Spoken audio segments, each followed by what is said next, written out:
말씀 구약성경 1310페이지에 있습니다. 스바냐서 3장 14절부터 17절 우리 다 같이 한음성으로 읽겠습니다. 시온에 따라 노래할지어다. 이스라엘아 기쁘게 부를지어다. 예루살렘 따라 전심으로 기뻐하며 즐거워할지어다.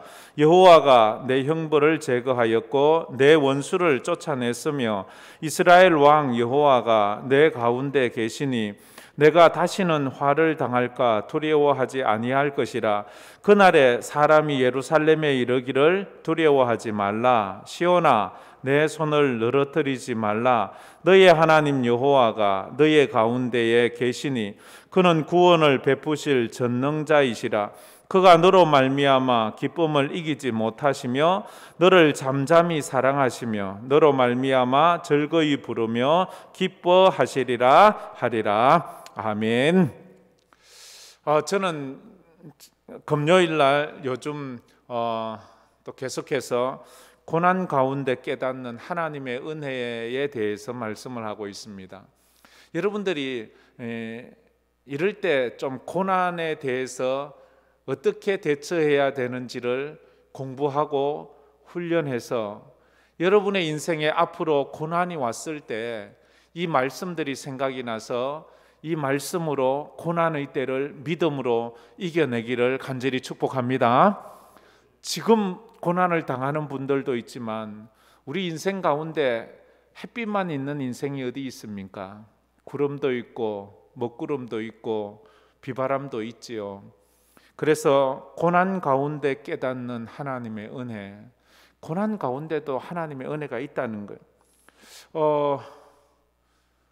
한국이 낳은 신학자 중에서 한국 내에서가 아니고 세계적으로 모든 세계적 신학자가 가장 한국에서 뛰어난 신학자라고 손꼽는 김세윤 박사님이 고난에 대한 정의를 이렇게 했어요. 고난은 인간이 하나님과 분리된 한계와 결핍에서 비롯되었다라고 말해요.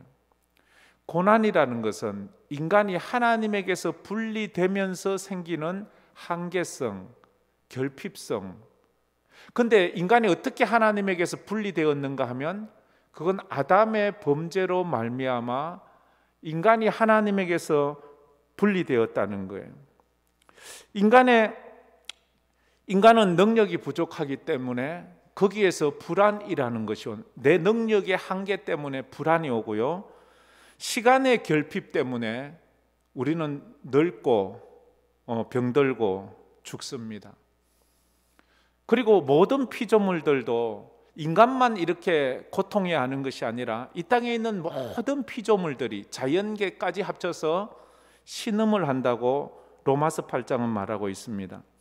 자연은 이상기후 또 기상이변 이런 것들을 통해서 얼마나 자연이 아파하는지를 모릅니다. 지진이 나고 또 너무 더워지고 너무 추워지고 인간이 감당하지 못할 고난을 만났을 때 인간이 느끼는 최초의 반응들, 느낌들 사람마다 저마다 있지만 크게 세 가지가 처음 느끼는 감정 중에 하나래요. 처음 느끼는 감정 중에 하나는 자신의 연약성.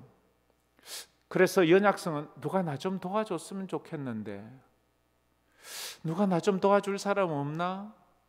사람이 절망을 느낄 때 처음 반응 누가 나 좀 도와줬으면 좋겠는데 누가 나 좀 도와줬 그런데 그 도울 사람을 찾지 못할 때 사람은 절망합니다. 절망을 해서 굉장히 이렇게 슬럼프에 빠지는데 그게 좀 지나면 사람이 절망감이 분노심으로 바뀐대요. 왜? 나만? 왜 나에게? 왜 나는? 이 고난을 당하면서 처음에는 자기의 연약함 때문에 막 누가 나 좀 도와줬으면 어디 가면 내가 이 도움을 청할까? 그러다가 도움을 받지 못하면 절망하고 절망하다가 분노. 그런데요, 세상 사람과 성도가 다른 점이 있는데 뭔가 하면 성도도 똑같이 연약하고 절망하고 분노하기도 하는데 그것으로 끝나는 것이 아니고 인간은 그 절망과 분노 속에서 전능하신 하나님을 의지한다는 거예요. 사람을 의지하다가 사람은 안 되는구나. 그럼 사람 말고 다른 거. 그러면서 하나님이란 존재를 찾아간다는 것이지요. 그게 다르다는 것입니다. 우리는 앞날을 알 수 없기에 지금 내게 일어나는 일이 내일 어떤 식으로 내게 돌아올지에 대해서 정확하게 알지는 못합니다. 그냥 어렴풋이 알 수는 있지요.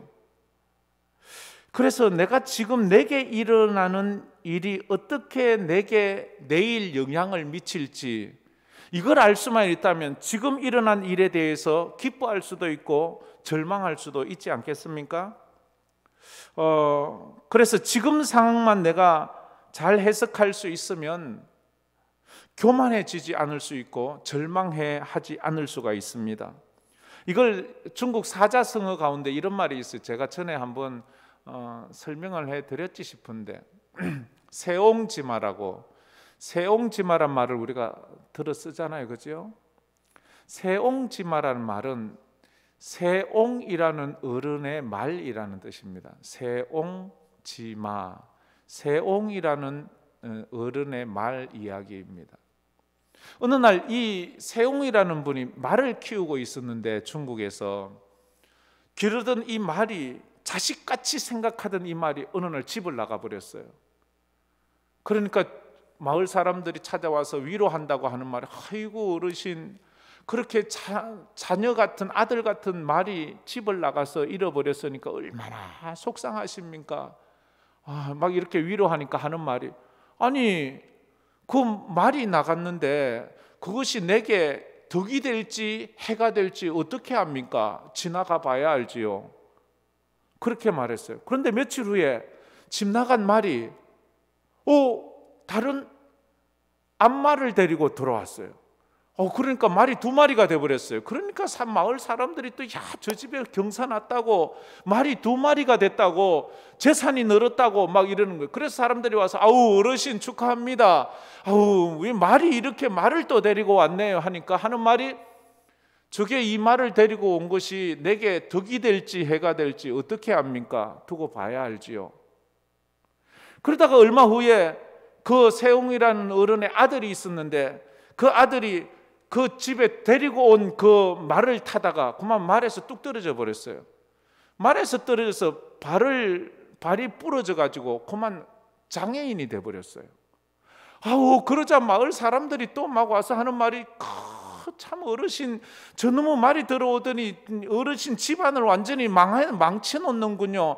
저놈의 말 저거 내쫓으세요. 막 하면서 막 또 그래 말하는 거예요. 그러자 하는 말이 또 똑같지.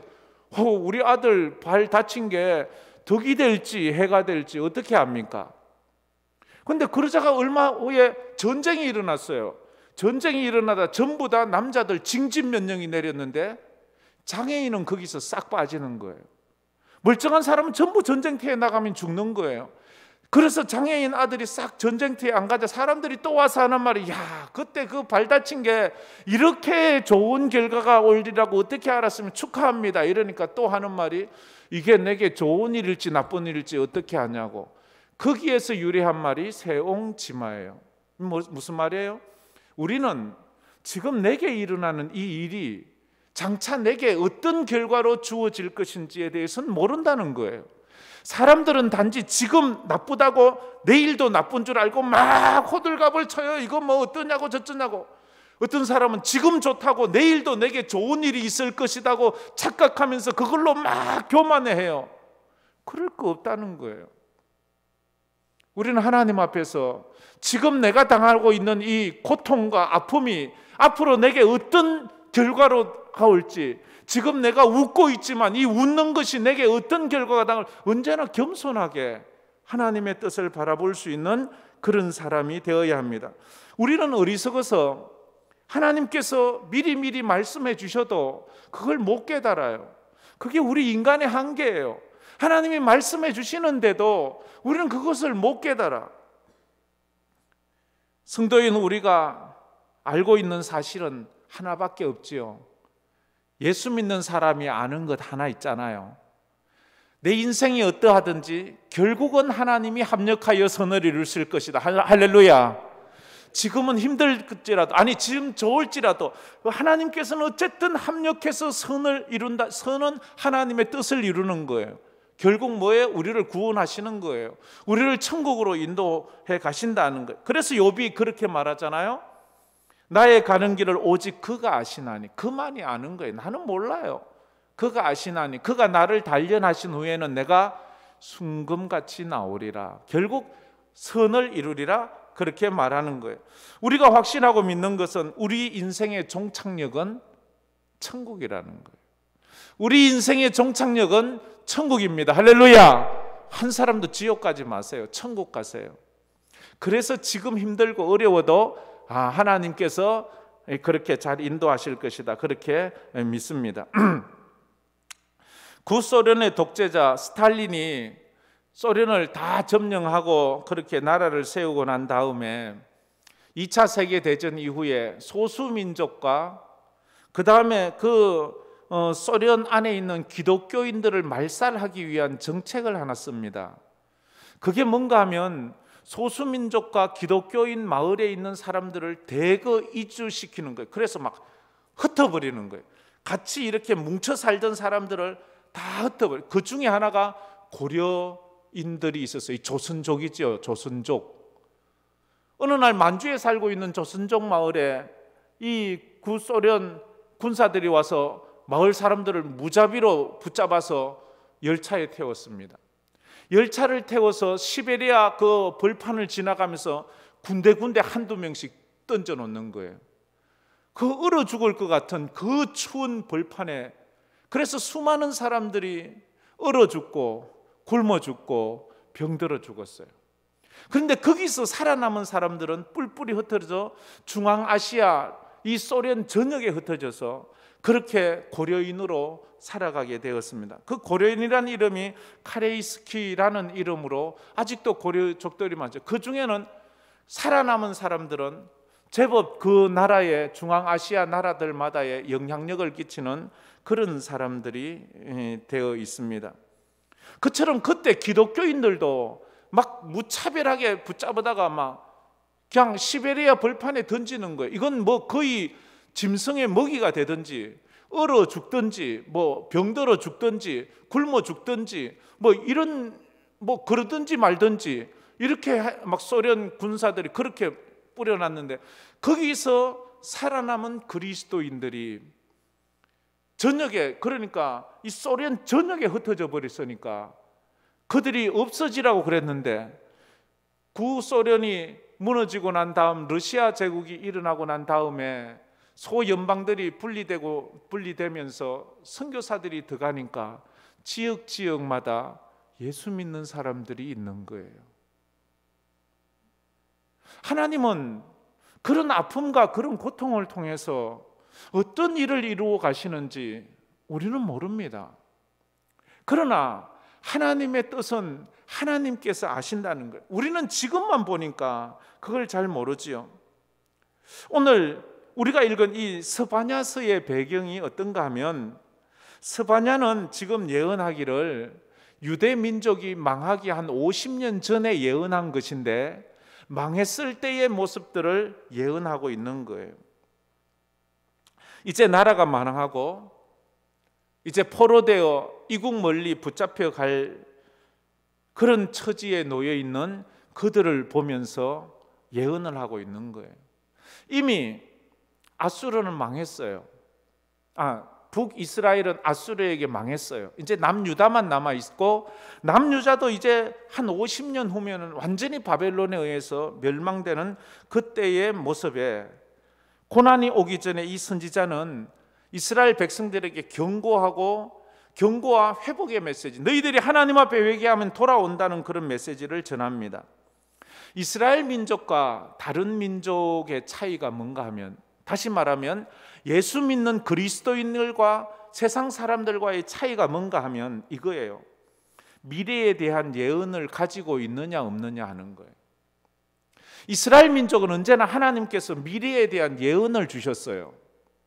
미래에 너희들은 어떻게 될 것이다. 근데 그 미래에 대한 하나님의 예언의 말씀을 딱 붙잡고 산 사람은 그 고난 가운데서 믿음으로 승리하고 견디고 다시 한번 하나님께 영광을 돌려요. 성도들도 그래요.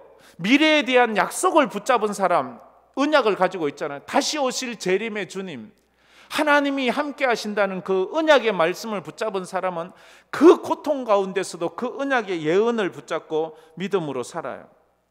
어떤 예언인가 하면 이스라엘 민족에게 두 가지 약속으로 예언을 해요. 하나는 하나님이 너희와 함께 한다. 내가 너와 함께 한다. 이건 언제나 하시는 말씀이에요. 내가 너와 함께 한다는 말씀과 쌍벽을 이루며 언제나 같이 가는 말이 하나 있는데, 그 말이 뭔가 하면 성경에서 제일 많이 나오는 명령어, 두려워하지 말라. 성경에서 가장 많이 나오는 명령어는 두려워하지 말라예요. 근데 이 두려워하지 말라는 이 말씀에 언제나 같이 붙어가는 단어가 있는데, 그건 내가 너와 함께 한다. 두려워하지 말라, 내가 너와 함께 한다. 여호수아에게도 하신 말이 가장 그래도 우리가 깊이 인정한, 너는 두려워하지 말라. 모세와 함께 있던 것 같이 내가 너와 함께 할 것이다. 너는 놀라지 말라. 내가 너와 함께 할 거라. 내가 너를 버리지 아니하리라. 내가 너를 떠나지 아니하리라. 막 이렇게 계속 두려워하지 말라. 내가 너와 함께 한다. 이 말씀을 계속해요. 그래서 이사야 41장 10절 말씀, 우리가 제일 좋아하는 말씀 아닙니까? 우리 저 말씀 한번 다 같이 한번 읽어볼까요? 두려워하지 말라. 내가 너와 함께 함이라. 놀라지 말라. 나는 내 하나님이 됨이라. 내가 너를 굳세게 하리라. 참으로 너를 도와주리라. 참으로 나의 의로운 오른손으로 너를 붙들리라. 아멘. 두려워하지 말라. 내가 너와 함께. 두려워하지 말라는 말 다음에 언제나 함께 한다는 거예요.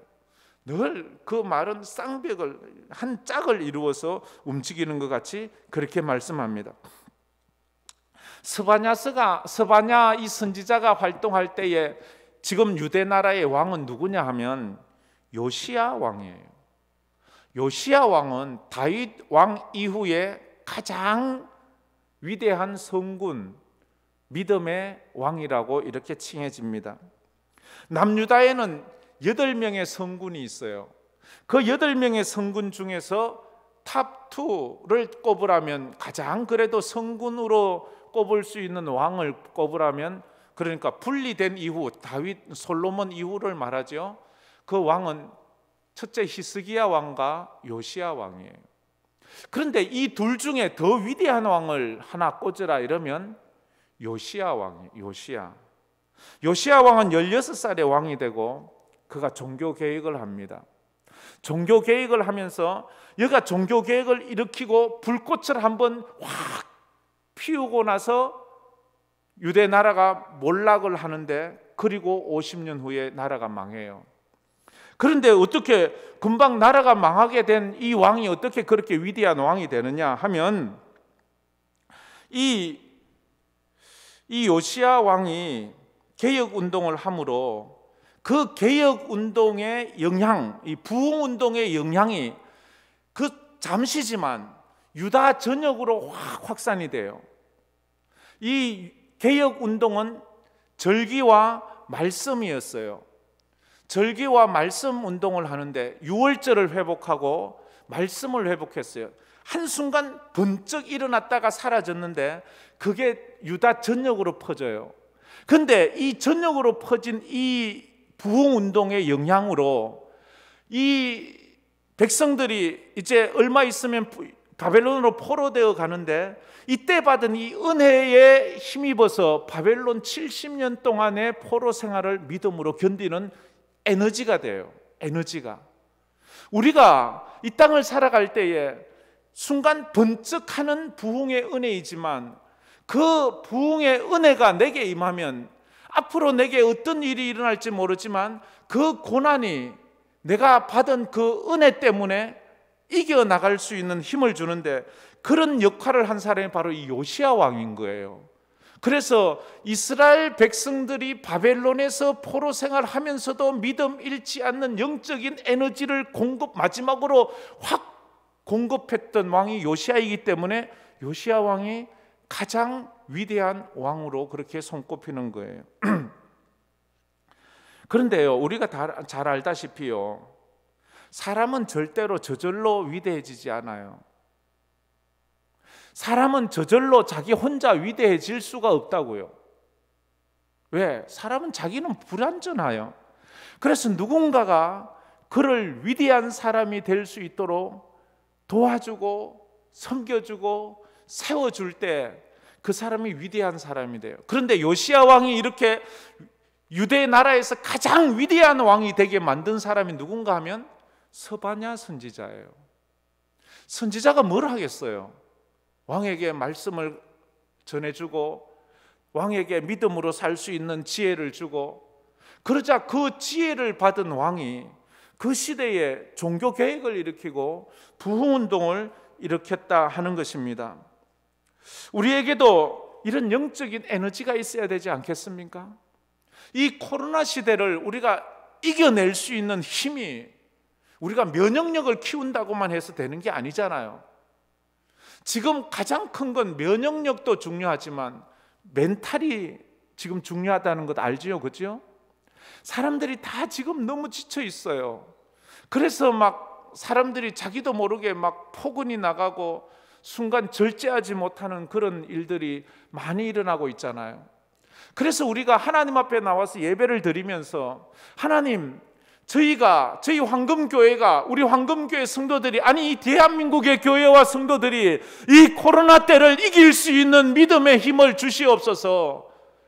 이런 은혜를 받지 못했기 때문에, 코로나 이전부터 우리는 쇠퇴하고 있었기 때문에 이런 시대를, 고난의 시대를 이길 수 있는 에너지를 못 받아서 고난이 왔을 때 막 퍽퍽퍽퍽퍽 막 넘어지는 거예요.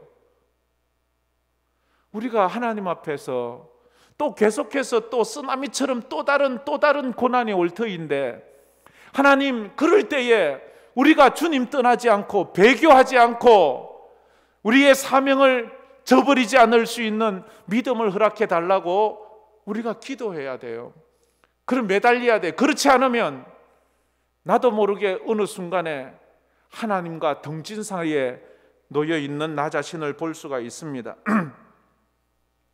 하나님께서 그래서 한 지역이나 한 시대에 부흥을 주실 때에는 그 부흥을 사용할 수 있는 그런 시대가 온다는 것을 이야기하는 거예요.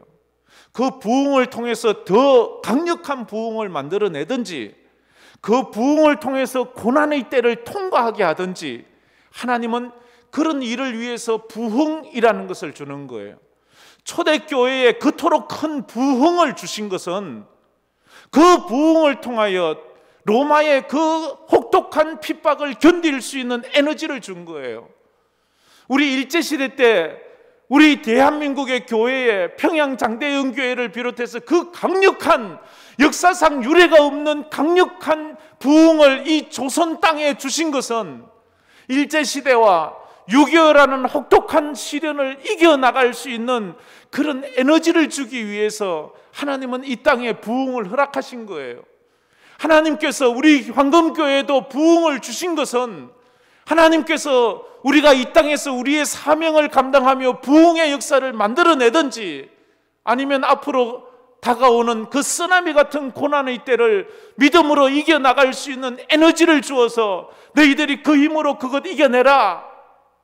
곰이 긴 겨울을 이기기 위해서는 많은 음식을 먹어서 자기 몸을 불려 놓아야 되는 것처럼, 우리가 고난의 시대를 이겨나가기 위해서는 하나님의 말씀을 많이 먹어서 은혜를 많이 받아서 우리가 이 영성을 많이 키워놔야지 그 고난의 때에 우리는 그 에너지로 우리가 이겨나갈 수 있는 것입니다. 지금 스바냐가 하고 있는 사역이 바로 그 사역이에요. 이해하시겠죠? 그죠? 지금 이스라엘 백성이 망하기가 50년이 채 남지 않았어요. 이제 이들이 바벨론으로 나라가 망해요. 성전이 불타 없어져요. 그리고 이들이 모두 다 바벨론으로 포로되어 가서 70년이나 포로 생활을 남의 땅에서 해야 돼요. 그때에도 믿음 지킬 수 있는 힘을 주는 마지막 부흥의 불을 붙이는 때, 그게 바로 스바냐서 그게 바로 요시야 왕 때에 일어난 일이다 하는 거예요. 오늘 여러분이 이 황금교회에 오셔서 금요일 날마다 기도하는 거, 그리고 고난의 때에 깨닫는 하나님의 은혜라는 말씀을 받는 것은 앞으로 내 인생의 이걸 통해서 어떻게 어떤 고난을 이기게 하실는지를 생각하면서 우리가 이 말씀을 붙잡아야 됩니다. 그러면 고난의 때에 준비하라고 스바냐 선지자가 선포하는 말씀을 오늘 14절부터 17절까지 한 4가지로 요약할 수 있는데 아주 짧게 요약해 보겠습니다. 14절에 보면 이렇게 말하죠. 시온의 딸들아 노래할지어다. 이스라엘아 기쁘게 부를지어다. 예루살렘에 따라 전심으로 기뻐하며 즐거워할지어다. 이걸 한마디로 말하면 뭐예요? 이스라엘아 기뻐하라 이래요. 고난의 때가 오고 있는데 그가 먼저 한 말은 기뻐하라예요. 저는 참 이게 잘 안 되는 것 같아요.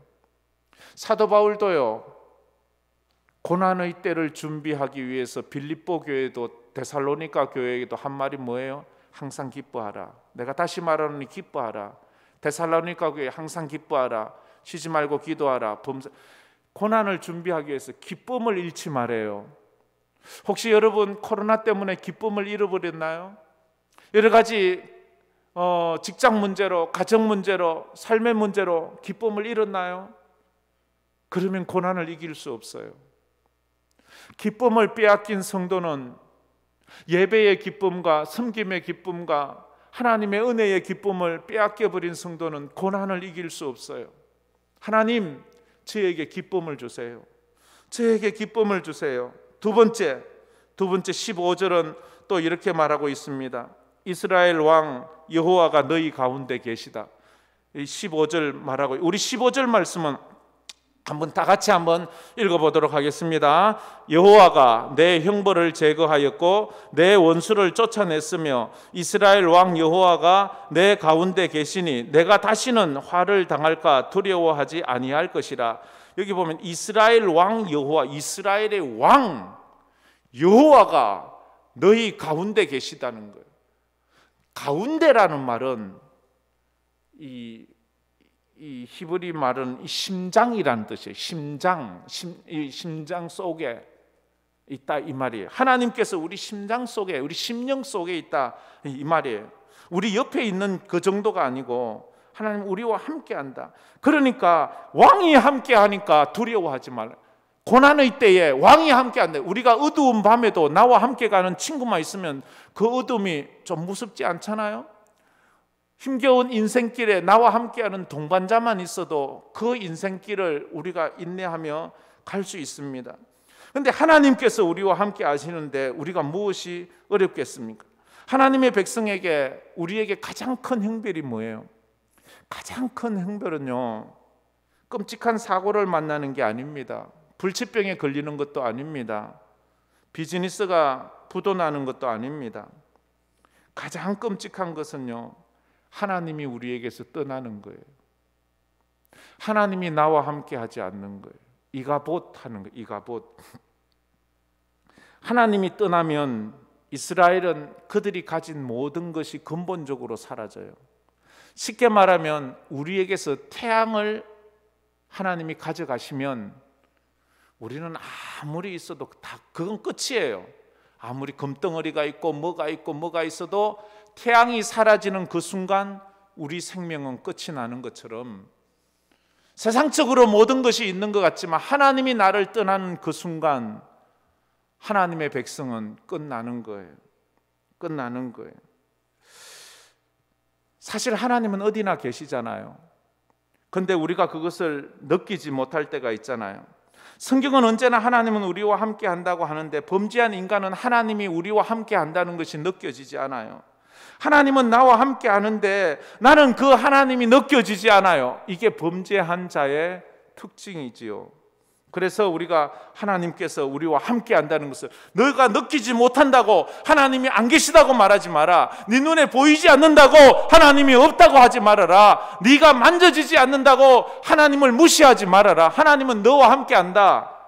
이게 세 번째 메시지는 16절 두려워하지 말고 포기하지 말아라. 손을 늘어뜨리지 말아라. 이런 말. 너는 두려워하지 말고 포기하지 말아라, 낙심하지 말아라 이 말이지요. 아까 제가 말했죠. 성경에서 가장 많이 나오는 명령어 두려워하지 말아라. 이게 어떤 신학자는요 365번 나온다고 그러고요, 어떤 신학자는 367번 나온다고 그러고 뭐 이렇게 말하더라고요. 어쨌든 하나님은 매일매일 우리에게 두려워하지 말아라, 두려워하지 마, 그 정도로 그 많이 우리에게 말씀을 하고 있습니다. 이렇게 많이 말하는 이유가 뭘까요? 우리는 그만큼 많이 두려워하고 있는 거예요. 그만큼 많이 걱정을 하고 있는 거예요. 왜? 처음 시작할 때 제가 말하는 거죠. 고난은 뭐예요? 인간의 한계와 결핍으로 말미암아 우리는 한계가 있고 결핍이 있기 때문에 이 한계를 채우려고 남의 것을 뺏어 보잖아요. 그러다가 다툼이 생기잖아요. 이 한계를 극복하려고 무언가를 캐보잖아요. 그래도 안 채워지잖아요. 세상에서는 이 한계를 채울 수 있는 게 없어요. 우리의 이 결핍을 채울 수 있는 게 없어요. 그래서 이 생명의 결핍을 어떻게 연장해 보려고 생명의 시간을 연장해 보려고 별별 방법 다 써요. 다르게 안 되잖아요. 생명의 근원 대신 하나님으로부터 그 에너지를 공급받기 전에는 우리는 이 결핍과 이 한계를 극복해낼 수가 없다 하는 것입니다. 마지막 네 번째, 이건 17절 말씀입니다. 우리가 너무 잘 아는 이 찬송도, 이런 찬양도 있죠. 우리 17절 말씀 다 같이 한번 믿음으로 다 같이 한번 읽겠습니다. 너의 하나님 여호와가 너의 가운데에 계시니 그는 구원을 베푸실 전능자이시라. 그가 너로 말미암아 기쁨을 이기지 못하시며 너로 잠잠히 사랑하시며 너로 말미암아 즐거이 부르며 기뻐하시리라 하니라. 아멘, 아멘. 너의 하나님 여호와가 너의 가운데 계시니. 우리 찬양 참 너무 서정적이고 너무 좀 은혜롭지 않습니까? 그죠? 무슨 말이에요? 고난의 때에 너의 하나님 여호와가 어떤 하나님인지 알아야 된다는 거예요. 제가 지금 매주 거의 비슷한 말을 하고 있는 거 여러분 눈치채셨어요? 오늘 제가 이게 6번째 하는 고난에 대한 설교인데, 고난의 때에 내가 어김없이 넣는 대지 중에 하나가 이거예요. 하나님을 알아야 된다는 거예요. 하나님을 알면 고난을 이길 수 있는 거예요. 너의 하나님 여호와가 너의 가운데 있음을 알아야 돼요. 그는 구원을 베푸시는 자임을 알아야 돼요. 그렇잖아요. 그가 너로 말미암아 기쁨을 이기지 못하고 계심을 알아야 돼요. 그가 너로 말미암아 즐거이 부르는, 노래 부르는 내가 그 하나님은 여러분과 저 때문에 지금 기뻐서 노래를 부르고 있대요. 그것만 알면 고난을 이길 수가 있다, 그렇게 말합니다. 먼저 구원의 하나님, 너의 가운데 그는 구원을 베푸신다는 것은, 구원의 하나님은 전능자라고 말하잖아요. 전능하신 하나님은 애굽에서 이스라엘 백성을 구원해 주셨잖아요. 사자굴에서 다니엘을 살려 주셨잖아요. 그처럼 지옥에 들어갈 우리를 하나님은 건져 주세요. 여러분의 고난 가운데서 여러분을 건지시는 하나님은 구원의 하나님, 전능하신 하나님입니다. 할렐루야. 그 하나님 붙잡으세요. 혹시 고난을 당하고 있는 분 있습니까? 구원의 하나님이 여러분을 건져 주실 것입니다. 그래요. 그 다음에 또 하나님은 나 때문에 기쁨을 이기지 못하네요. 너무 기쁨을 이기지 못해. 그래, 나만 보면 싱글벙글.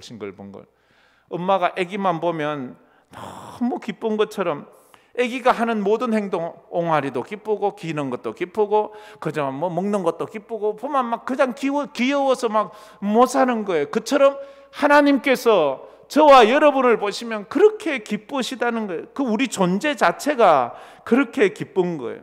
그 다음에 하나님은 잠잠히 나를 사랑하신다. 잠잠히 사랑하신다는 말은 조용히 사랑하시는 말도 있지만 꾸준히 사랑한다는 말도 있어요. 하나님은 지치지 않아요.